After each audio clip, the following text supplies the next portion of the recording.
Hello chess lovers, Suren here, and in this video I want to share with you a very exciting game which the reigning world chess champion Magnus Carlsen played against Dutch chess grandmaster Anish Giri at the 2020 Chessable Masters Finals. In this game Carlsen had white pieces and he opened up with d4, to which Giri responded with knight f6, c4 e6, knight f3, d5, knight c3, queen's gambit declined, 3 knights variation is on the board, and c5, black is transposing to the semi-Tarrasch defense. Unlike the regular Tarrasch, in this line black is recapturing on d5 with the knight, thus avoiding playing with an isolated pawn. e4, knight takes c3, the exchange variation is on the board, c takes d4, c takes d4, bishop b4 check. This is a well-known theoretical line and had been seen many times. Queen takes d2, black castled kingside, bishop c2, knight d7, white castled kingside, b6, rook d1.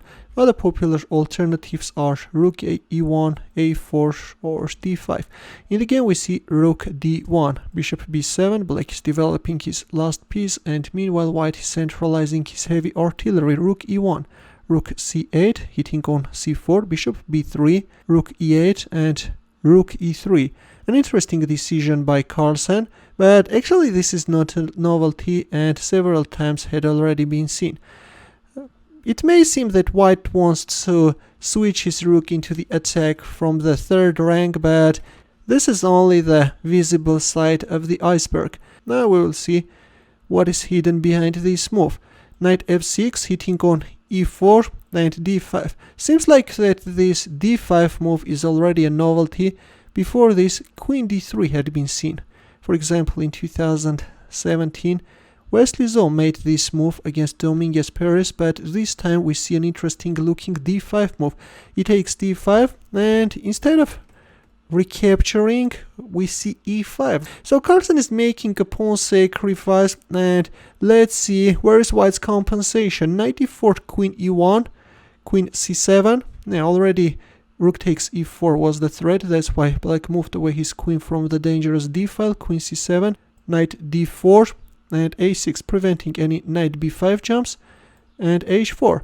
White is starting to expand on the king side, thus trying to create an attack. Rook cd8, f3. I have to tell you that this pawn is untouchable. Probably you may have already guessed. For example, at any moment if a move like rook takes d5, then f3 can follow.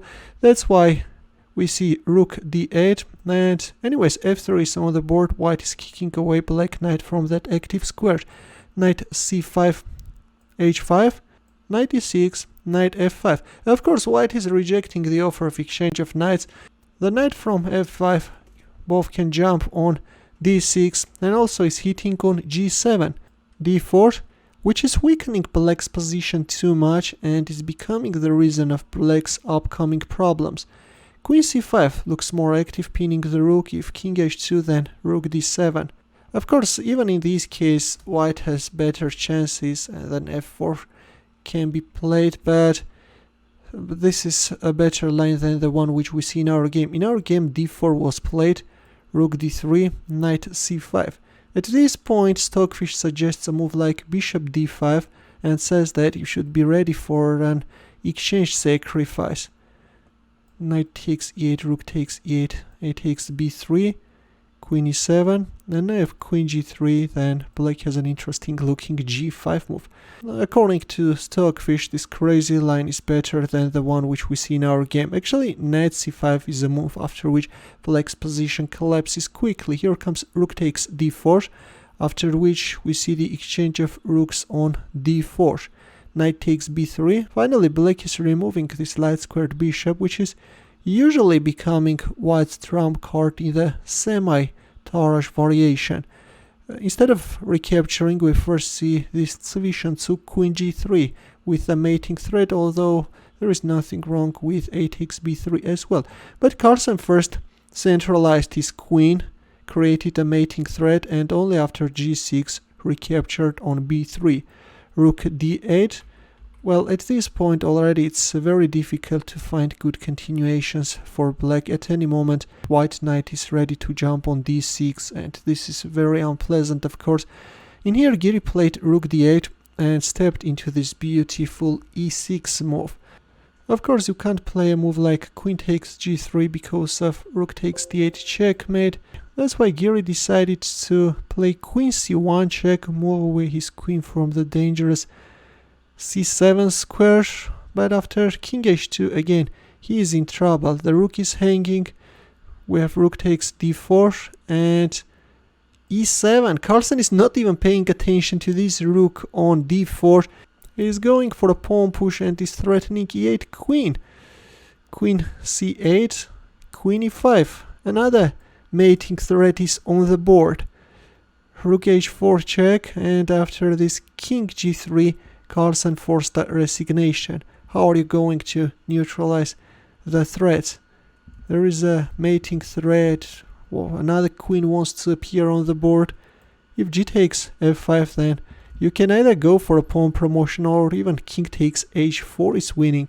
If queen e8, then h6. This is just a massacre, guys. That's why understanding that his position is hopeless after this calm king g3 move, Giri resigned. A very powerful game by Magnus Carlsen, where he not only demonstrated his brilliant home preparation, that line starting with rook e3 and then d5 e5 was definitely a home preparation, but also his great chess skills, you know. Yes, the way Carlsen manages to put his pieces on the most precise squares is simply gorgeous.